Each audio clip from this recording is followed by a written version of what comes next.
Hello. Purim is almost here. In the story of Purim, Vashti is King Ahashverosh's queen. He asks her to come to him so he can show her off to his guests. She refuses, so he sacks her and makes Esther queen instead. For this defiant action, she has been viewed as a feminist icon.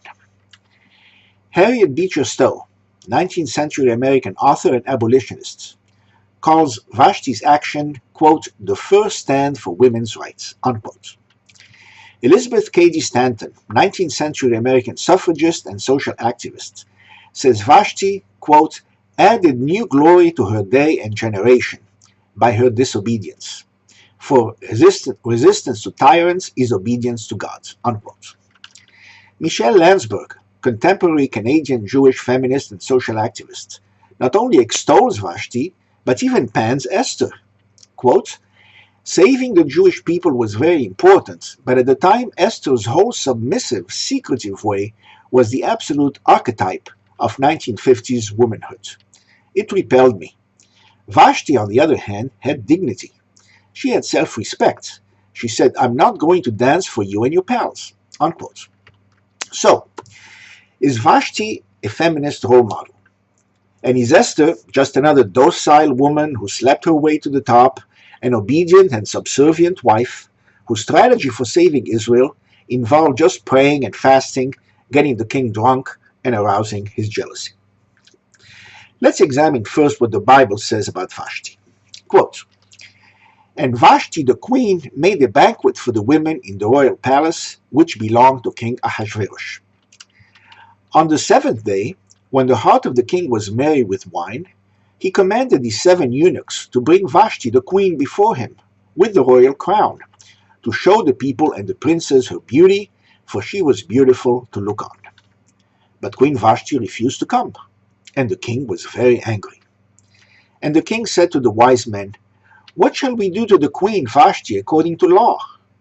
Memucan answered, in the presence of the king and the princes, Vashti the queen has wronged not only the king, but also all the people, for now women will despise their husbands, when they shall learn that the king commanded the queen to be brought to his presence, but she did not come. All the ladies of Persia and Media will do likewise, and there shall arise too much contempt and wrath. So let the king command that Vashti's position be given to another woman who is better than she. And when the king's decree is proclaimed, all the wives shall honor their husbands. And the king did accordingly.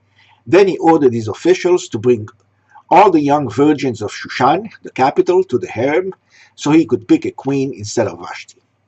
Mordechai brought up Esther, his uncle's daughter, whom he had adopted, and she pleased the king and won his favor, and he made her queen. Unquote.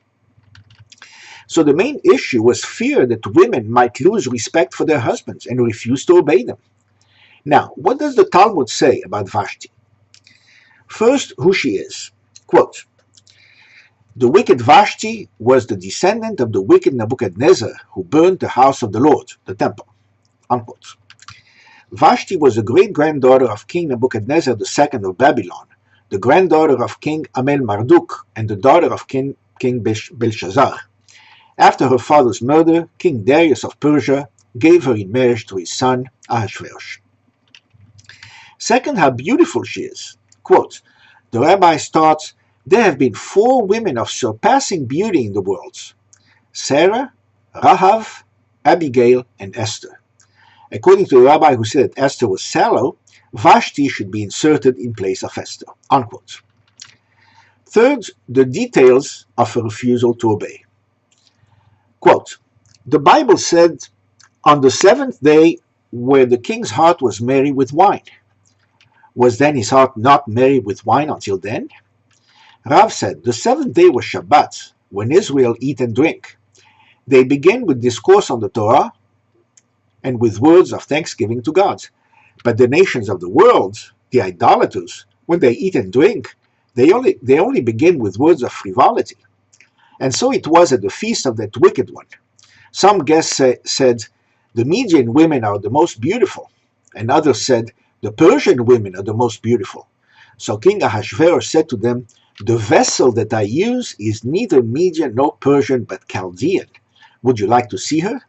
They said, "Yes, but she must be naked." This was measure for measure, because the wicked Vashti used to take the daughters of Israel and strip them naked and make them work on Shabbat. And the queen Vashti refused. Let us see. She was immodest, as the master said above, and both of them had an immoral purpose. Why then would she not come?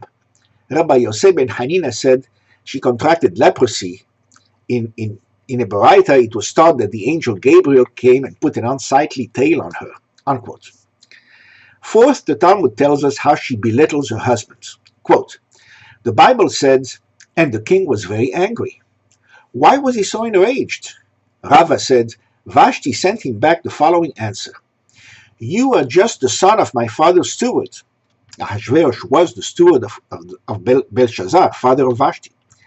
"My father drank wine in the presence of 1,000, that's in the book of Daniel, and did not get drunk, but you lose your senses with just a little wine."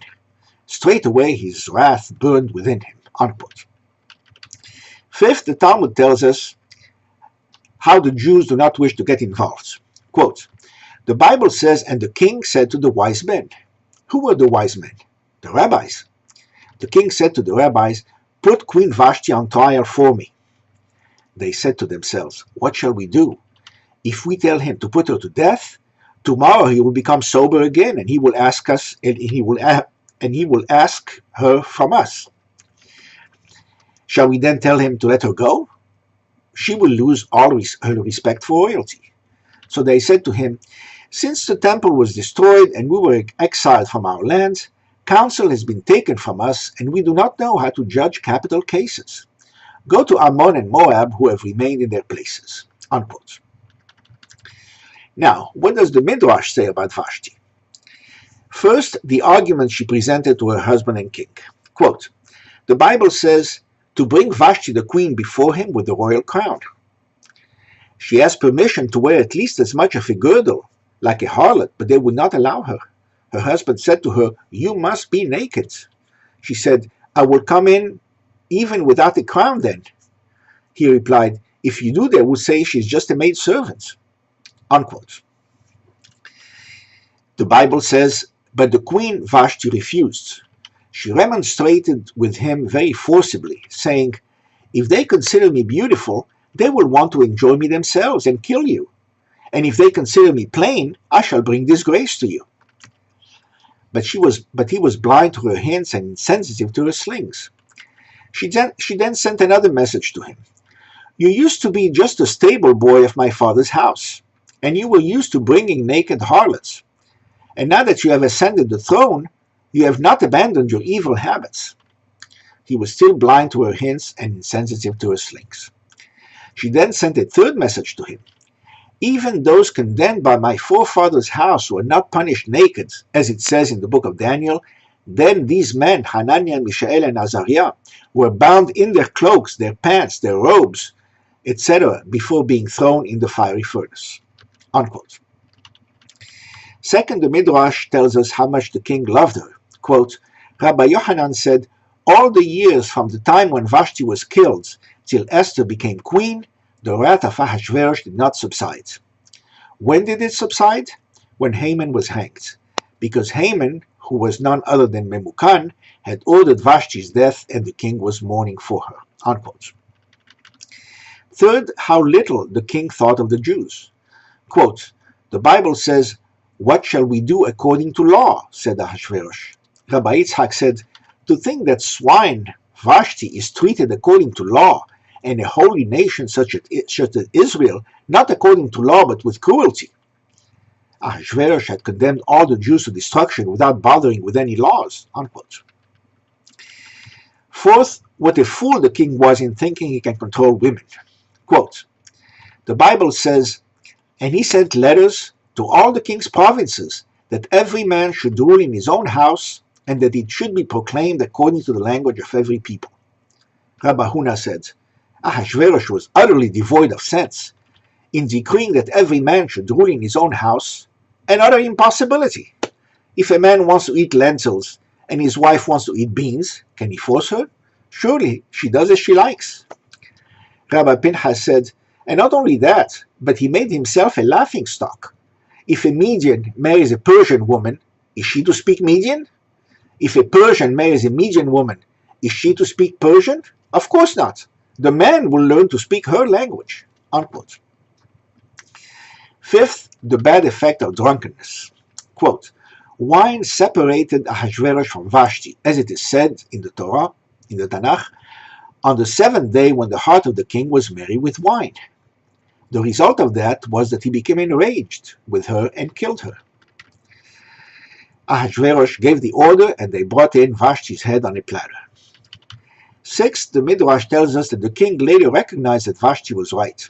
Quote, the Bible says, King Ahashverosh remembered Vashti and what she had done and what was decreed against her. To wit, he remembered that he ordered her to come before him naked, that she refused, that he had been enraged with her, and that he killed her.